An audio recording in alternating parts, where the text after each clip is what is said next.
حضرت شاہ حکیم اختر صاحب رحمۃ اللہ علیہ فرمایا کرتے تھے کہ جس بندے کے اندر جو ہے 4 کام آگے، ان میں سے ایک فرماتے تھے کہ جس بندے کا سینہ بے کینہ ہو گیا، وہ بندہ، اس بندے کو اللہ تعالیٰ اپنی معرفت عطا کریں گے. اس بندے کو اللہ تعالیٰ مرنے سے پہلے پہلے اپنی معرفت عطا کر کے موت دیں گے. تو اس لیے اپنے سینے کو ہم بے کینہ کریں، دوسروں سے اپنا جو ہے سینہ بے کینہ کر دیں، پھر دیکھیں اللہ تعالیٰ ہمیں کیا کچھ عطا کرتے ہیں.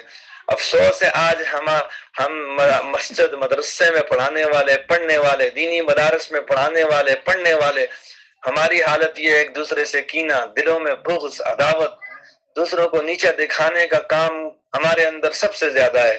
ہم ایک دوسرے کو نیچا دکھانے کی کوشش کرتے ہیں، حالانکہ کام اللہ کے دین کا کر رہے ہیں، لیکن ایک دوسرے کو نیچا دکھانے کی کوشش ہوتی ہے کہ ہم یہ سمجھتے ہیں ہمارے نمبر بن جائیں. ایسے نمبر نہیں بنتے، اس سے نمبر کبھی بھی نہیں بنیں گے. نمبر بنیں گے جو بندہ اپنے سینے میں اس کے بارے میں کینہ نہیں رکھنا. آج ہمارے سینے کینوں سے بھرے ہوئے ہیں. بہن ہے بھائی کے لیے کینہ، بھائی ہے بہنوں کے لیے کینہ، اور بھائی ہیں بھائیوں کے لیے کینہ، ماں باپ ہیں بچوں کے لیے کینہ، بچے ہیں ماں باپ کے لیے کینہ. کیسا معاشرہ آ چکا ہے، کیسا وقت آ چکا ہے کہ جو خونی رشتے ہیں ان کے لیے کینے دلوں میں رکھے ہوئے ہیں. کینہ ہی کینہ ہے.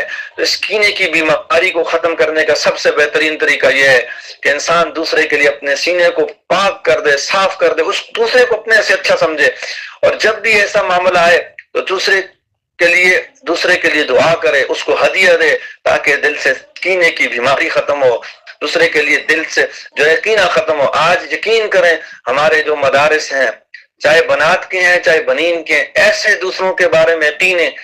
ایک مدرس دوسرے مدرس کے لیے کینہ رکھتا ہے، ایک معلمہ دوسری معلمہ کے لیے کینہ رکھتی ہے، محتمم جو ہے اساتذہ کے لیے کینہ، اساتذہ محتمم کے لیے کینے. یہ کیا دین کا کام کر رہے ہیں ہم خاک دین کا کام کر رہے ہیں. ہم تو صرف نفرتیں پھیلا رہے ہیں، عداوتیں ہیں، قدورتیں ہیں. پھر کیا ہوتا ہے، ہم نے کئی مدرسوں میں دیکھا طلبہ اساتذہ کی خیبتیں کر رہے ہیں، کینے دلوں میں رکھے ہوتے ہیں، اساتذہ طلبہ کے لیے دلوں میں کینے رکھے ہوتے ہیں. یہ ہم تعلیمات حاصل کر رہے ہیں، یہ تعلیم دے رہے ہیں. افسوس ہوتا ہے کہ ہمارے حالت کیا ہے. ہماری حالت، ہمارے اندر یہ روحانی بیماری بڑھتی جا رہی ہے، بڑھتی جا رہی ہے، بڑھتی جا رہی ہے. اگر اس کا علاج نہیں کروائیں گے تو یقین کریں ہماری حالت بھی، قرآن کہہ رہا فَمَثَلُهُ كَمَثَلِ الْكَلْبِ إِن تَحْمِلْ عَلَيْهِ يَلْعَثْ أَوْ تُتْرِكْهُ يَلْعَثْ. یا فرمایا دوسری جگہ فرمایا کہ یہ وہ گدے ہیں جن کے اوپر بوجھ ڈالا جاتا ہے